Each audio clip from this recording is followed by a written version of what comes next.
مغفرت کے لیے، درجات کی بلندی، گناہوں کی بخشش اور جوار سید الشہداء میں جگہ نصیب ہونے کے لیے، ان کے رشتہ دار، ان کے گھر والوں کو صبر جمیل عطا ہونے کے لیے صلوات و محمد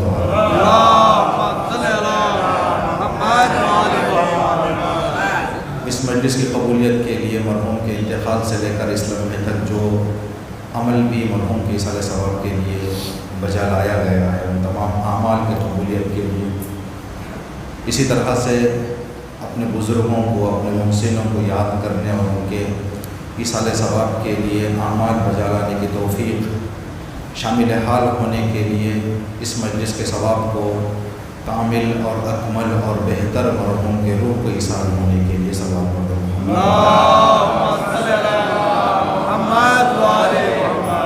دنیا کے تمام مرحومین، مومنین اور مومنات، آپ حضرات کے مرحومین کی مغفرت کے لیے، ان کے درجات کی بلندی.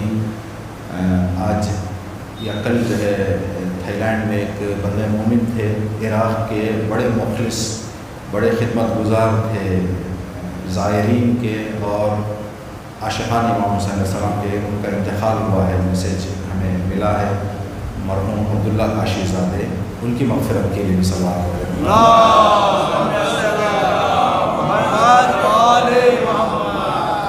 عزیزان گرامی، آپ حضرات جو ہم جن چہروں کی زیارت کر رہے ہیں، دیکھ رہے ہیں، چاہے یہاں پر ہم ہوں، چاہے کوئی غیر ہو، دوسرا ہو، جو آنے والے ہیں وہ آئیں گے. آپ حضرات جو توفیق جنہیں ملی ہے وہ شرکت کرتے ہیں. آپ بہتر سمجھ چکے ہیں. یہ حقیر کے لیے اندر سے شرم کی بھی بات ہے کہ ہم یہ ہمارے جو بزرگوار حضرات بیٹھے ہوئے ہیں ان کے سامنے اوپر بیٹھ کر کچھ ذکر کریں آپ کے سامنے، لیکن اس در کی غلامی اور نوکری میں کوئی بات ہم نے 4 کلمے 4 جملے پڑھے ہیں، یا ایسی بات نہیں ہے کہ جو چیز ہم بتا رہے ہیں کہ وہ ہمیں معلوم ہے، آپ کو معلوم نہیں ہے. قرآن میں اللہ نے کہا فذکر ان نفعت الذکریٰ، یاد دلاؤ. یاد دلانا لوگوں کے لیے کارآمد ہوتا ہے، فائدہ مند ہوتا ہے، نفع بخش ہوتا ہے. تو صرف یہ یاد دہانیاں ہیں جو ان مجالس میں ہم سب مل کر کرنے کی کوشش کرتے ہیں. آپ بہتر جانتے ہیں کہ یہ جو مجالس ایصال ثواب کی ہوتی ہیں، ان مجالس میں گفتگو کا انداز جو اہل بیت کی شہادتوں کی مناسبت سے ہونے والی مجالس ہیں اس سے کچھ الگ ہوتا ہے. یہاں پر جس ذکر کے لیے ہم جمع ہوئے ہیں آج، اس کا عنوان ہے ایصال ثواب کی مجلس. تو یہ لفظ شاید ہم اس سے پہلے بھی بتا چکے ہیں یہاں پر کہ ایصال ثواب کا معنی ہے ثواب کو پہنچانا، ثواب کو پہنچانے کی مجلس ہے یہ. تو ہم کس کو ثواب پہنچانا چاہ رہے ہیں؟ جیسے آج جس مرحوم کے نام سے مجلس ہے، مرحوم معصوم علی صاحب کو ہم یہ مجلس کا ثواب پہنچانا چاہ رہے ہیں. تو اگر ثواب کو پہنچانے کے لیے اس سے بہتر کوئی راستہ ہوتا تو ہمارے بزرگواران وہ راستہ بتا کر جاتے ہیں.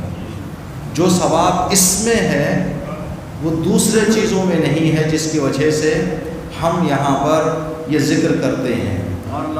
دیکھیں، عربی میں کسی بھی چیز کو ایک جگہ سے دوسری جگہ پہنچانے کے لیے 3 لفظوں کا استعمال ہوتا ہے. وہ لفظ ایک ہے واصل کرنا، ایک ہے ایصال کرنا، ایک ہے ابلاغ کرنا. یہ 3 میں بھی ایک جگہ سے دوسرے جگہ تک کوئی چیز ٹرانسفر کرنے کے لیے استعمال ہوتا ہے. ٹھیک، ہم کہتے ہیں کہ دشمنان اہل بیت واصل جہنم ہو گئے، یعنی وہ اس دنیا سے جہنم میں چلے گئے. تو اب اس مجلس کے ہم کیا نام دے رہے ہیں؟ ایصال ثواب.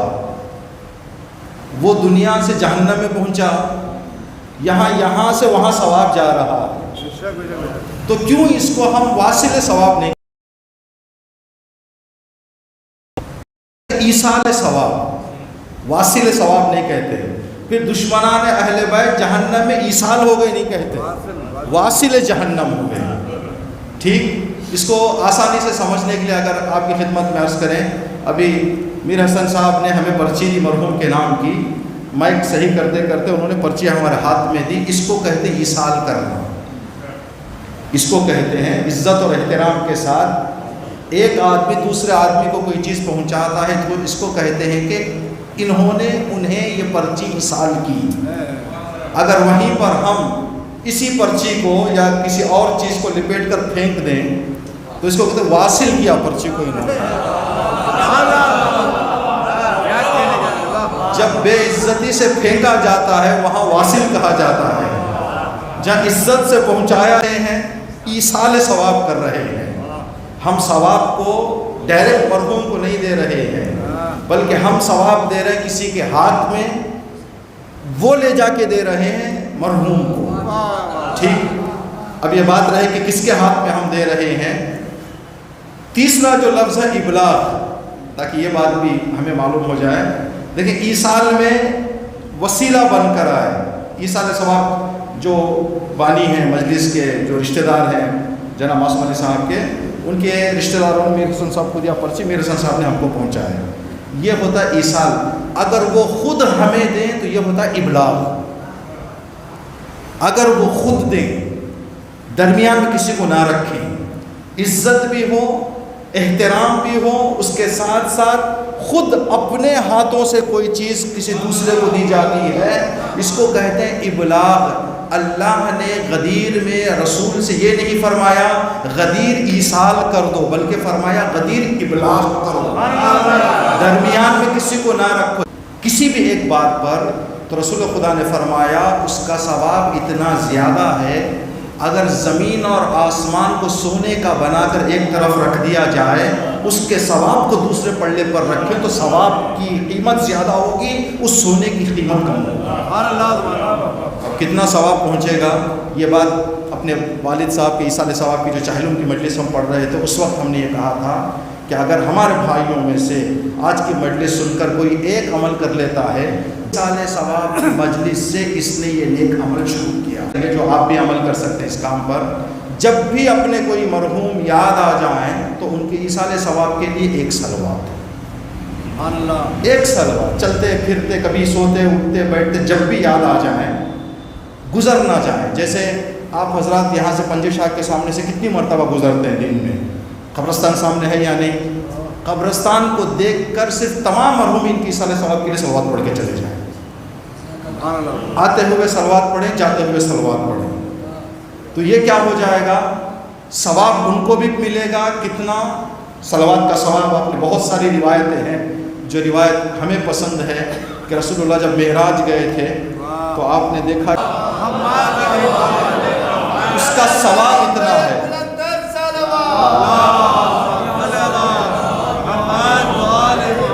اس کا ثواب اتنا زیادہ ہے کہ گن نہیں سکتا. اب سوال ہو سکتا ہے ہمارے ذہن میں، ہم چلتے چلتے پڑھ رہے ہیں، ثواب ان کو ملے گا یا ہم کو ملے گا؟ دونوں کو ملے گا. اس تعداد اس مقدار کا ثواب ان کو بھی ملے گا، ہمیں بھی ملے گا. ایک روایت ہم نے پڑھی تھی ہمارے استاد سے مشہد میں، ہم نے جو کوالٹی ہے، کوالٹی میں انسان کے اضافہ ہوگا لیکن نماز کے صحیح ہونے میں کوئی اس کا دخل نہیں ہے کہ اگر کپڑے گندے ہوں گے یا نجس ہوں تو نماز صحیح نہیں ہوگی. نماز صحیح ہے. سوال کیا گیا کہ دوسرے نمازوں میں طہارت شرط ہے، کیوں نماز میت میں طہارت شرط نہیں ہے؟ تو امام نے فرمایا کہ میت کی نماز نماز نہیں ہے، ایک دعا ہے. اگر نماز ہوتی تو کوئی نماز بغیر الحمد کے سورے کے نہیں ہے. لا صلاۃ الا بفاتحۃ الکتاب. چاہے مستحب نماز پڑھیں چاہے واجب نماز پڑھیں، جس نماز میں الحمد کا سورہ نہ ہو وہ نماز نہیں ہے. ٹھیک. اب الحمد کے سورے کا نچوڑ کہاں ہے؟ بسم اللہ میں ہے. بسم اللہ کا نچوڑ کہاں ہے؟ بائے بسم اللہ میں ہے. بائے بسم اللہ کا خلاصہ نقطے میں ہے. یعنی اب محمد و آل محمد کے بغیر نماز نہیں ہے. ٹھیک. تو آپ کی خدمت میں عرض کریں کہ صرف دعائیں ہیں، نہ رکوع ہے نہ سجدہ ہے، کچھ نہیں، کھڑے رہتے ہیں 5 مرتبہ تکبیر کہتے ہیں. تو یہ ایک اس کا نام دیتے ہیں نماز، لیکن وہ حقیقت میں نماز نہیں ہے، وہ دعا ہے. دعا ہے. تو جو ہم نماز پڑھتے ہیں نماز میت ہے، نماز میت واجب ہے. واجب دو طرح کا ہوتا ہے، ایک واجب ایسا ہوتا ہے جو سب کو کرنا ہے، ایک واجب ایسا ہے جو 3-4 لوگ کر دیں تو بس کافی ہے. میت وہ ان واجب میں سے ہے جو 3-4 واجب جب ہوگا. مثال کے طور پر اگر نگرم میں کسی مومن یا مومنہ کا ہے سب پر واجب ہے، لیکن اگر 2-3 لوگ وہ کام کر دیں تو واجب سب سے چلا جائے گا. لیکن جب واجب آتا ہے تو سب پر آتا ہے، لیکن جیسے ہی 3-4 لوگوں نے انجام دے دیا تو وہ واجب سب سے اتر جائے گا، سب کے گردن سے واجب ہے جی ساقط ہو جائے گا دوسروں سے. تو یہ جو واجب ہے اس نماز میں ہم 5 تکبیر کہتے ہیں. 5 تکبیر کے بعد ہر تکبیر کے بعد ایک دعا پڑھتے ہیں. 4 دعائیں اس میں سے 3 دعائیں. پہلی دعا شہادت دیتے ہیں ہم، اشہد ان لا الہ الا اللہ وحدہ لا شریک لہ. پھر تکبیر کہا، صلوات پڑھتے ہیں اس کے بعد اللہم صلی علی محمد وعلی محمد کما صلیت علی ابراہیم وعلی ابراہیم. تیسرا مغفرت کی دعا کرتے ہیں مرحوم کے لیے، اللہم اغفر للمؤمنین والمؤمنات والمسلمین والمسلمات. جو چوتھی دعا ہے یہ دعا بہت مہم ہے. بے شک جو چوتھی دعا ہے وہ بہت مہم ہے. میت سامنے ہوتی ہے، سامنے میت رکھ کے ہم کیا کہتے ہیں نماز پڑھانے والے جو امام ہوتے ہیں، اللہم انا ھذا عبدک، اے میرے پروردگار یہ تیرا بندہ ہے، وابن عبدک اور تیرے بندے کا بیٹا ہے، وابن بیکا تیرے پاس آ گیا ہے، وانت خیر منزور تیرے پاس جانے سے بہتر جگہ کوئی نہیں ہے، وانت خیر منزول.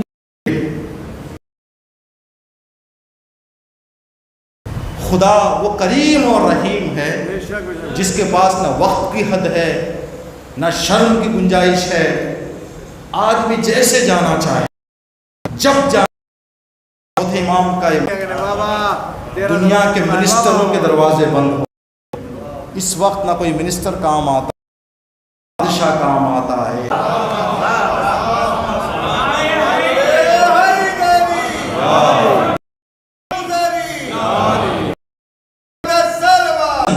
جو 11ویں امام کی روایت ہے آپ حضرات سنتے ہیں اربعین کے وقت اس روایت کو کہ مومن کی نشانیوں میں سے 5 چیزیں ہیں جس میں سے ایک 51 رکعت نماز جس میں شامل ہے.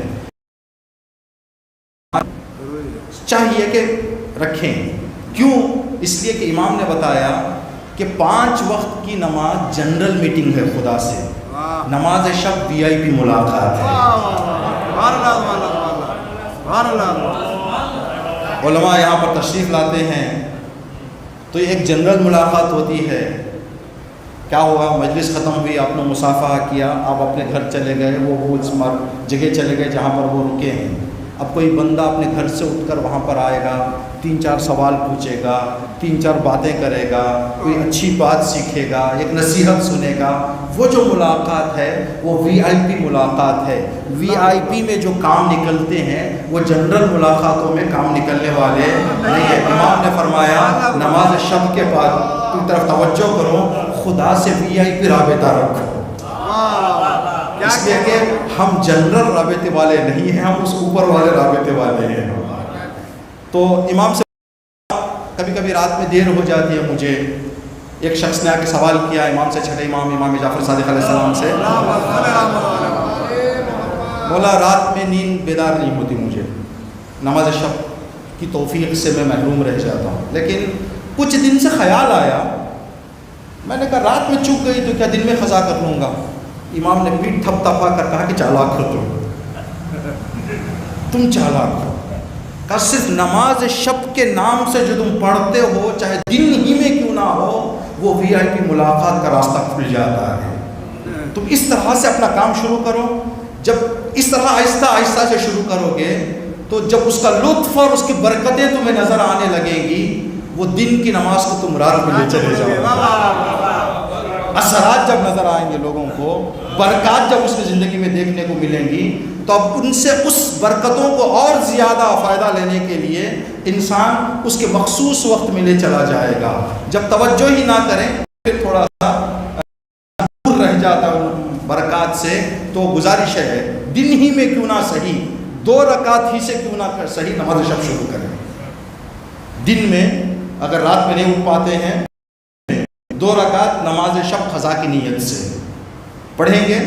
اس بار 2 رکعت 1 مہینے کے بعد 2 کو 4 کر لیے، 3-4 مہینے کے بعد 4 کو 6 کر لیے، پھر 1 سال 2 سال کے بعد رات میں لے کے چلے گئے اگر توفیق اللہ کی شامل ہے، ورنہ کم از کم وہ جو برکتیں ہیں اس کی ایٹ لیسٹ تو ہم اس سے فائدہ اٹھا سکتے ہیں، ایٹ لیسٹ کم از کم اس کے۔ اب جو عالی برکتیں ہیں وہ اپنی جگہ پر۔ تو مرحوم کے لیے ہم کیا کہہ رہے ہیں؟ اللہم ان ھذا عبدک وابن عبدک وابن امتک، پروردگار یہ بندہ تیرے بندے کا بیٹا، تیری کنیز کا بیٹا۔ تو سارے عنوانات، القاب، شہرتیں جن کے لیے ہم پوری دنیا کی زندگی دوڑ بھاگ کرتے ہیں، کوئی نہیں کہتا اللہم ھذا منسٹرک، اللہم ھذا پیسے والا نہیں کہتے، اللہم ان ھذا عبدک، اے میرے پروردگار یہ تیرا بندہ آیا، وابن عبدک، چاہے اس کا والد جس درجے کا بھی حامل ہو، اللہ اکبر، رسولک نہیں کہتے، اشہد ان محمدن عبدہ ورسولہ۔ اگر کوئی انسان اللہ کا بندہ ہو جائے تو بہت۔ ایک بادشاہ ایاز نام کا اس کا نوکر تھا، لوگ چل رہے تھے، کیا دیکھا کہ ایاز اپنے نوکر کو ایک دم قیمتی ڈریس، 5 اسٹار ہوٹل میں کھانا، لگژری گاڑی، تو چلتے چلتے آنا ہے تو میری صحیح نہ تھا، ایسے غلطی ہو گئی،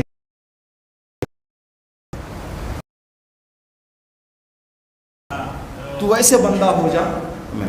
اس کے بعد قبر میں اب بندہ یعنی خدا کا اپنی سادی اردو میں نوکر کرتا ہے۔ اگر آپ اور ہم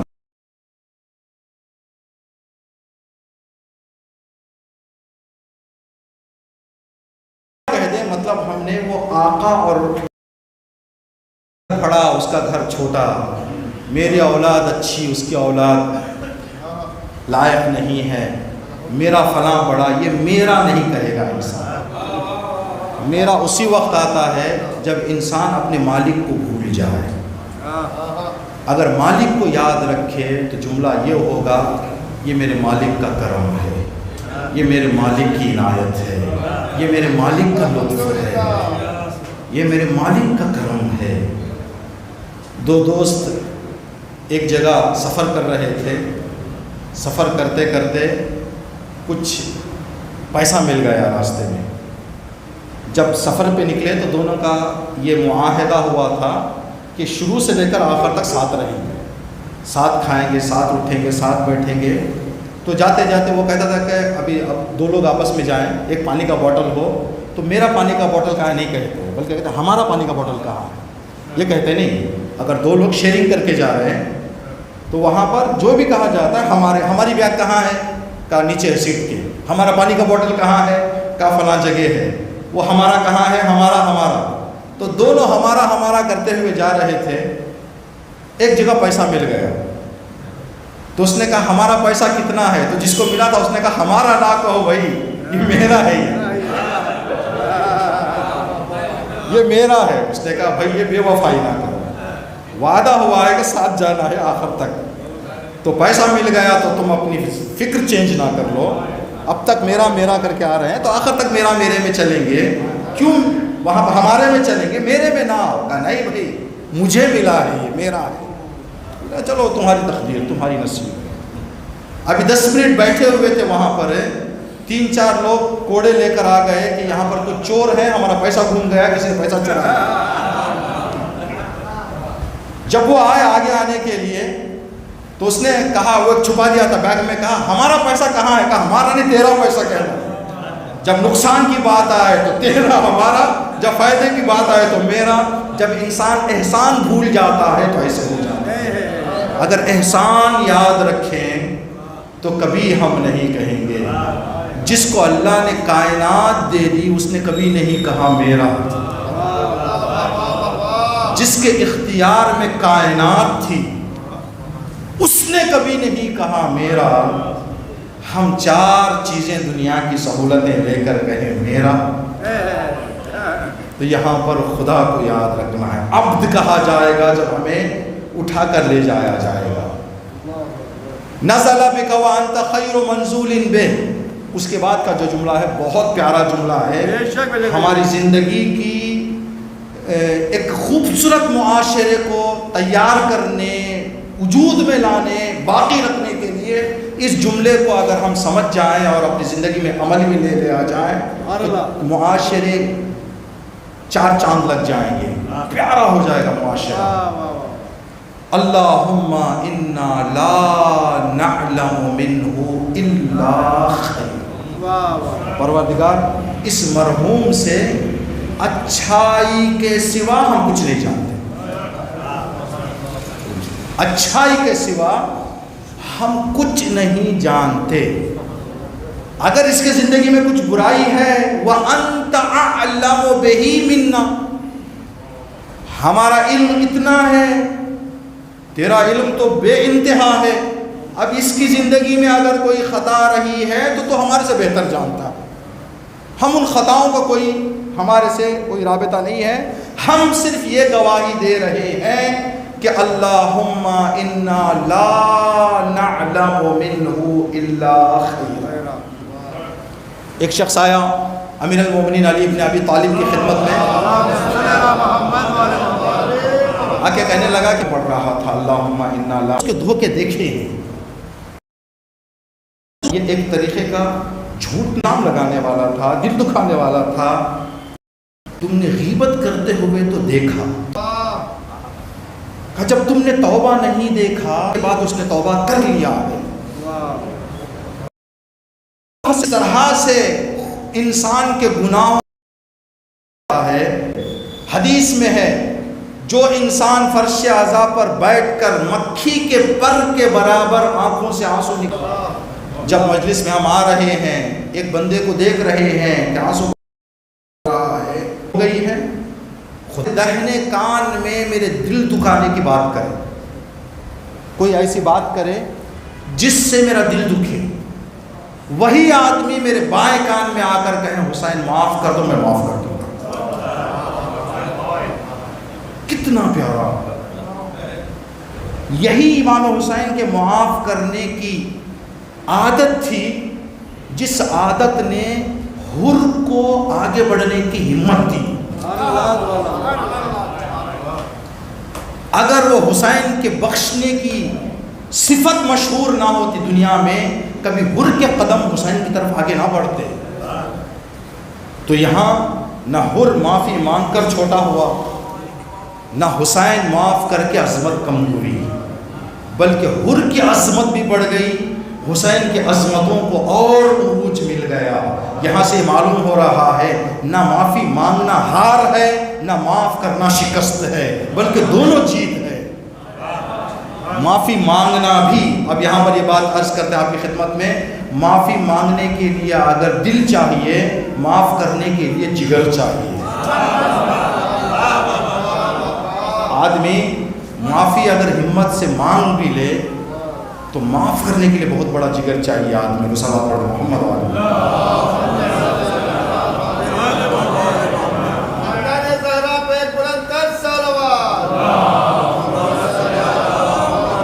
اے میرے پروردگار، اس مرحوم سے اچھائی کے علاوہ ہم کچھ نہیں جانتے۔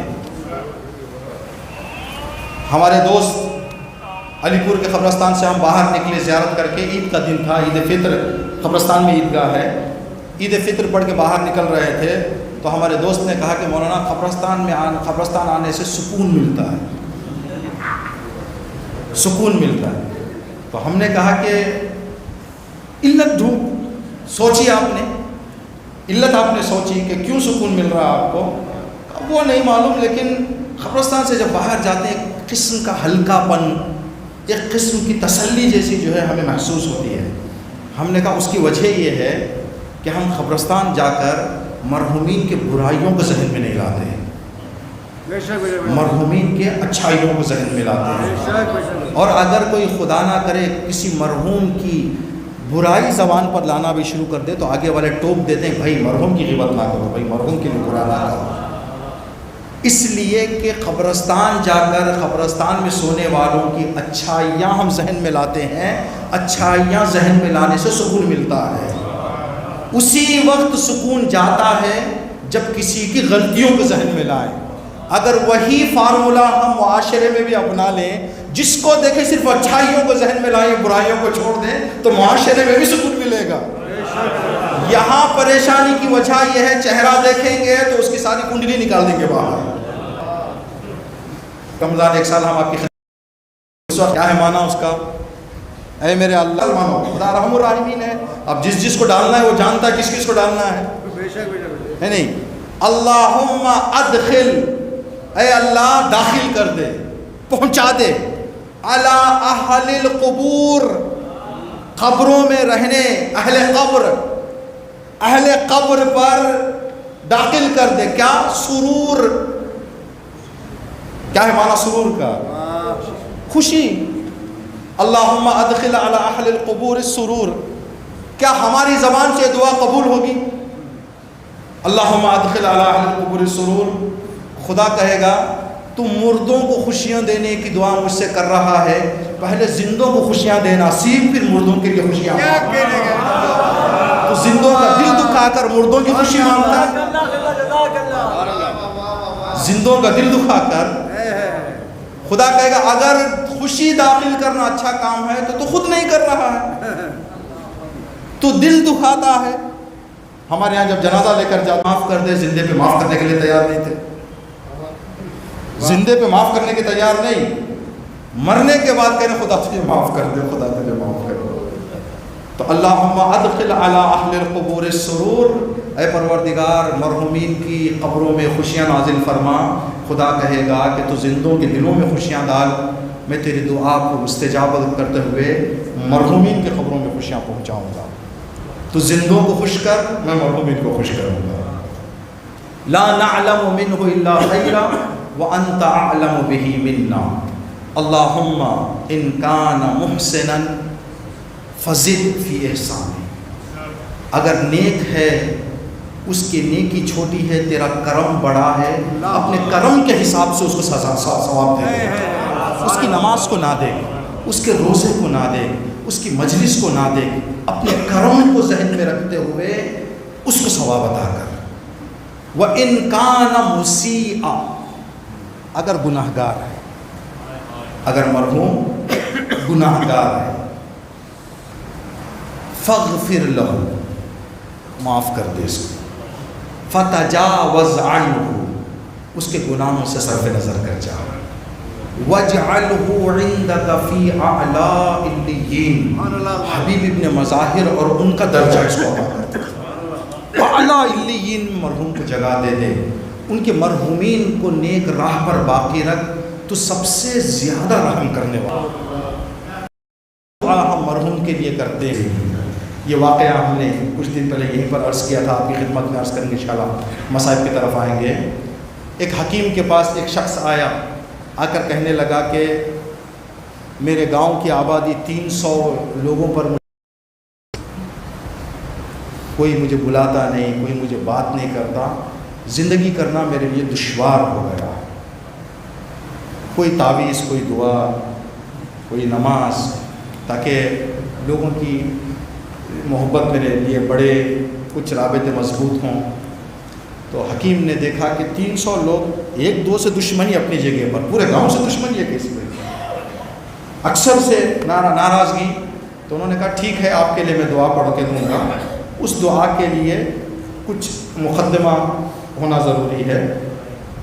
آپ 50 کلومیٹر دور چلے جاؤ اپنے گاؤں کے، وہاں سے جتنے گاؤں ہیں ہر گاؤں سے 3-4 پیاز خریدو، خرید کر ایک تھیلے میں رکھ کے تھیلے کے سرے کو مضبوطی سے باندھ دو تاکہ ہوا نہ جائے اندر۔ ایک گاؤں میں مس نہیں ہونا، وہ اثر ہونے کے لیے دعا کا ایک گاؤں میں مس نہیں ہونا۔ اب جو پیاس کی ہے ہوا میں رہے تو تازی رہتی ہے، بند ہو جائے تو سڑنے لگتی ہے۔ تو پہلے دوسرے گاؤں کی جو پیاس تھی وہ چوتھے پانچویں گاؤں کو پہنچتے پہنچتے سڑ گئی۔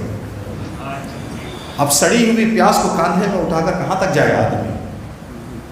آج تو ہم کو ماسک ایسے لگا دیے، وہ بیچارہ ماسک ڈال لیا بدبو سے بچنے کے لیے، اس سے بھی نہیں رک پا رہا تھا تو ناک دباتے دباتے اس حکیم کے پاس آ کر کہنے لگا، جناب یہ کون سا فارمولہ تھا؟ کوئی دوسرا نہیں تھا آپ کے پاس سے؟ میرا دم نکلنے والا تھا اس کو اٹھاتے اٹھاتے، اتنی بدبو آ رہی ہے۔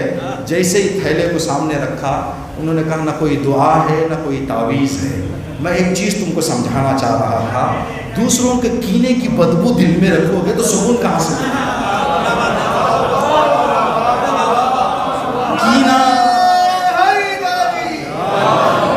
کینہ اور نفرت سڑی پیاس کی طرح ہے، جتنی زیادہ جماؤ گے اتنا تم کو تکلیف ہوگی۔ بے شک تو اگر چاہتے ہو کہ اس تکلیف سے باہر نکلو، کینے باہر نکالو، دل سے نفرتوں کو باہر نکالو۔ اگر ان کینوں اور نفرتوں کو باہر نکالیں گے تو پھر راحت سے انسان زندگی میں انکار نہیں کر سکتا۔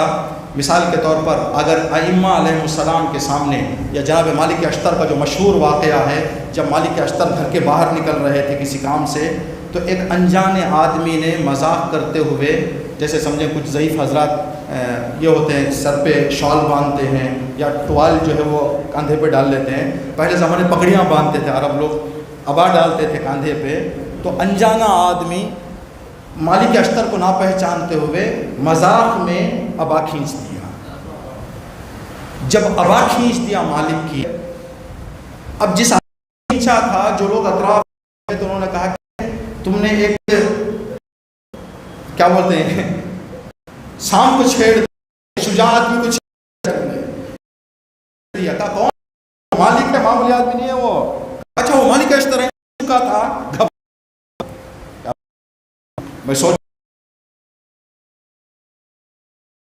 کے لیے جب دوڑتے دوڑتے پہنچا، دیکھا کہ مالک نماز میں مصروف ہے مسجد میں۔ اب باہر انتظار کر رہا ہے کہ مالک اشتر کی نماز ختم ہو جائے، باہر نکلے تو معافی مانگو۔ جب باہر نکل لے مالک اشتر تو ہاتھوں کو جوڑ کر کہا، مالک معاف کیجئے، مجھے نہیں معلوم تھا کہ آپ مالک اشتر ہیں۔ مالک اشتر نے کہا، اگر دوسرا ہوتا تو معافی نہ مانگتے؟ مالک اشتر کی جگہ غلط ہے، چاہے مالک اشتر ہو چاہے دوسرا ہو۔ مالک اشتر نے کہا کہ غلط ہے، اگر ایک کافر کے ساتھ بھی تم یہ کام کرتے تو غلط ہے، اس نے کیا بگاڑا تھا تمہارا؟ پھر مالک اشتر نے کہا کہ میں گھر سے نکلتے ہوئے مسجد جانے کا 1% بھی میرا ارادہ نہیں تھا، تمہاری ابا کا کھینچنا مجھے مسجد لے کر آئی، میں نے خدا سے دعا کی کہ خدایا ایسے جاہلوں کی ہدایت فرما، میں جو آیا ہوں تیری ہدایت کے لیے، تیری مغفرت کی دعا کے لیے۔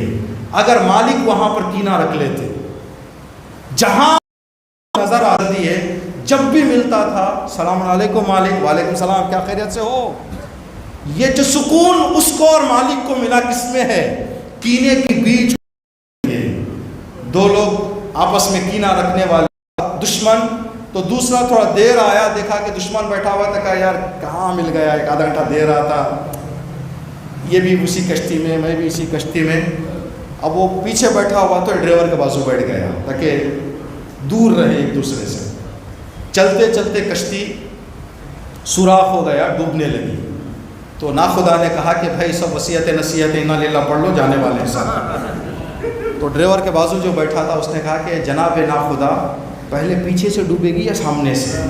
کہا کشتی ڈوب رہی ہے، سامنے پیچھے نہیں ہے۔ کہا میں اس کو ڈوبتا دیکھنا چاہتا ہوں، میں میرے دشمن کو آنکھوں سے تڑپنا دیکھنا چاہتا ہوں۔ جب آدمی کینوں کو دل میں رکھ لیتا ہے اس طرح کا درخت بن جاتا ہے۔ اپنے مومن کو میت کے لیے وہاں ان کان محسنا فزد فی احسانہ تمنا کرتا ہے۔ کیا کہنے گئے، واہ واہ واہ واہ واہ واہ، خود کھا کے، خود زہر کھا کے آگے والے کے مرنے کی ارمان کر رہا ہو. واہ، آگے والے کو کچھ ہونے والا نہیں ہے. جو جلے گا، جو بے قرار ہوگا، جو تڑپے گا، وہ خود آدمی ہے. بے شک بے شک بے شک. اللہ ہم سب کو ان چیزوں پر عمل کرنے کی توفیق دے. جو مرحوم کی میت پر ہم یہ کہتے ہیں، اگر ایک لمحے کے لیے اس کو ہم اپنی زندگی، اس دور کی زندگی میں لے کر آ جائیں تو زندگی کو 4 چاند لگ جائیں گے. سکون چین کا ماحول بن جائے گا، نفرتیں دور ہو جائیں گی، ایک ایسا پیارا ماحول نظر آئے گا. کبھی کبھی ذہن میں آتے ہیں، یہ بات آتی ہے، جب سوچنے میں اتنا لطف آ رہا ہے تو کرنے میں کتنا لطف آئے گا. جب امام پر کام کریں گے، امام کے چاہنے والوں کے دلوں سے کینوں کو نکالیں گے. جب امام کی بارگاہ میں بیٹھیں گے، سب اپنے بھائی کو بھائی سمجھے گا. سبحان اللہ سبحان اللہ. ایک کے درد کو، دوسرے کے درد کو اپنا درد سمجھے گا. وہ ماحول کتنا پیارا ماحول ہوتا ہوگا. ایک آدمی کو تکلیف آ جائے تو پورا شہر تڑپے، ایک کی خوشی میں پورا شہر شرکت کرے. وہ ماحول ہم انشاءاللہ آگے لے جا سکتے ہیں. اگر اس فارمولے کو ہم اہل بیت کی زندگی میں دیکھیں تو کئی مرتبہ، کتنی مرتبہ ایک شخص نے چوتھے امام سے پوچھا کہ مولا کیا کربلا کے قاتلوں کو آپ معاف کریں گے؟ امام نے فرمایا اگر صدق کے دل سے معافی مانگ لے میرے سامنے آ کے معاف کر دوں. جب امام اب وہ امام کو معلوم تھا کہ وہ آئیں گے نہیں، لیکن امام نے یہ بتایا کہ ہم کتنے کھلے دل کے ہیں، ہم کس اعلیٰ معیار کے رحیم ہیں، کریم ہیں. شمر امام کے سینے پر سوار تھا. امام نے ایک جملہ کہا، شمر تو میرے بدن کو دیکھ رہا ہے، میرے بدن کے زخموں پر تیری نگاہ ہے، اگر تو میری گردن نہ کاٹے گا تو کچھ دیر میں زخموں کی وجہ سے میں شہید ہو جاؤں گا. شمر کم از کم لعنتوں سے بچ جا، جب تک دنیا رہے گی اس وقت تک اس ظلم کی وجہ سے تجھ پر لعنتیں برسیں گی. کتنا رحیم تھا حسین، کتنا کریم تھا حسین. مرحوم معصوم علی صاحب، اللہ انشاءاللہ جو زیارت کو گئے ہیں ان کو دوبارہ زیارت کو بلائے، جو نہیں گئے ہیں خداوند عالم بحق فاطمہ صدیقہ طاہرہ ان سب کو زیارت نصیب فرمائیں. امام حسن علیہ السلام فرماتے ہیں کہ ہماری والدہ کے زندگی کے آخری ایام میں کچھ واقعات ہم نے دیکھے، جو واقعات ہمیں پہلے سے ہی ہم درد میں تھے، ہمارا درد بڑھ گیا. کہا مولا وہ کیا واقعات ہیں؟ کہا ایک واقعہ یہ تھا کہ ماں آخری دنوں میں ایک ہاتھ سے قنوت پڑھنے لگی، 2 ہاتھ نہیں اٹھا سکتی. جب بابا نے پوچھا کہ فاطمہ ایک ہاتھ سے کیوں آپ قنوت پڑھ رہے ہیں، تو فاطمہ زہرا نے فرمایا کہ علی تنفس کا جو تازیانہ لگا ہے اس سے میرے ہاتھ میں سوجن آ گئی ہے، درد کی وجہ سے ہاتھ اٹھانا میرے لیے مشکل ہے. دوسرا کام جو ہم نے دیکھا، امام فرماتے ہیں جو ہم نے دیکھا جس کی وجہ سے ہم تڑپے، وہ یہ تھا کہ ایک مرتبہ بابا گھر کے اندر تشریف لائے، ماں رونے لگی. بابا قریب آ کر کہنے لگے کہ فاطمہ رونے کی وجہ کیا ہے؟ تو ماں نے کہا کہ علی یہ میری زندگی میں پہلی مرتبہ ہو رہا ہے کہ میرا امام سامنے آئے میں احترام کے لیے کھڑی نہ ہو سکوں. علی اب میری پسلیوں میں بیٹھنے کی طاقت نہیں. امام وقت ہو، امام وقت کے احترام میں کھڑے رہنا چاہیے، لیکن اب میرے میں کھڑنے کی طاقت نہیں. علی نے آنکھوں سے آنسو نکال کر فرمائے فاطمہ اسی لیے میں آپ کی جدائی پر رو رہا ہوں، اگر کسی نے علی کے مقام کو دنیا میں سمجھا وہ آپ. فاطمہ معلوم ہے مجھے کیا قیامت گزر گئی؟ کہاں علی میں نے سنا ہے کہ مدینے والے آپ کو سلام نہیں کرتے. امام نے فرمایا فاطمہ اگر اس حد تک بھی مجھ پر ظلم ہوتا تو برداشت کر لیتا، لیکن اب بڑھ گیا ہے. کہا کیا ہو گیا یا علی؟ کہا میں سلام کرتا ہوں تو کوئی جواب نہیں۔ ہم یہ بات کل پرسوں رات کی مجلس میں آپ کی خدمت میں عرض کی تھی ہم نے۔ آپ اپنے نگر کی ایک مشہور معروف شخصیت کو لیں، ایک لمحے کے لیے تصور کریں، پنجے شاہ سے کربلا منزل کربلا تک آئے، راستے میں لوگوں کو سلام کرتے رہیں، جواب نہ دے تو اس کے دل پہ کیا گزرے گی؟ پرائے نہیں، اپنے جو پہچانتے ہیں وہ سلام کا جواب نہ دے تو آدمی کی قیامت گزر جاتی ہے۔ ایک دن نہیں، علی کہتے فاطمہ کی شہادت تک میرے ساتھ یہی تھا، جب بھی میں باہر نکلتا کسی محترم کو سلام کرتا تو منہ پھیر کر چلے جاتے، ایسے لگتا جیسے کہ میں مسلمان نہیں ہوں۔ اللہ اکبر، اللہ اکبر۔ مولا تیسری مصیبت جو امام حسن فرماتے ہیں، آخری سجدہ تھا ماں کا شہادت سے کچھ دیر پہلے، آخری سجدہ تھا، میرے ذہن میں خیال آیا کہ اس وقت میری ماں اللہ سے کیا مانگ رہی ہوگی۔ یہ سننے کے لیے میں نے کانوں کو ماں کے لبوں کے نزدیک پہنچایا، میں نے دیکھا ماں دعا کر رہی تھی، پروردگار میرے حسین کے عزاداروں کو معاف فرما، پروردگارہ میرے حسین کے گریہ کرنے والوں پر رحم فرما، پروردگار میرے حسین کے زائروں پر رحم فرما۔ میری ماں حسین کے عزاداروں کے لیے دعا کر رہی تھی۔ ہم کہیں گے بی بی اس عالم میں آپ اپنا درد بھول کر ہمیں یاد کر رہی تھی، اگر آپ عاشقان حسین کو، زائران امام حسین کو، عزاداران امام حسین کو کتنا چاہتی ہیں۔ اللہ اکبر۔ جو بھی زائر کربلا زیارت کے لیے جاتا ہے، ایک طرف سے جناب زہرا کی دعا ہے، دوسری طرف سے جناب زینب کا وعدہ ہے۔ جب امام سجاد کو لے کر جناب زینب کربلا سے باہر نکلی، جناب زینب فرماتی ہیں جب لاشِ امام حسین کے قریب ہم کو پہنچایا گیا، میں نے عابد سید سجاد کے چہرے کو دیکھا، رنگ زرد ہو گیا تھا، ایسے لگ رہا تھا جیسے روح نکل جائے گا۔ میں نے میرے بھتیجے کو تسلی دینے کے لیے شانے پہ ہاتھ رکھا، بیٹا سجاد میں یہ کیا کیفیت دیکھ رہی ہوں آپ کی؟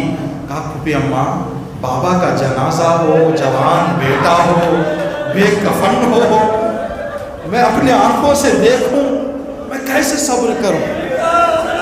جناب زینب نے فرمایا سجاد گھبرانا نہیں، روضہ بنے گا، زوار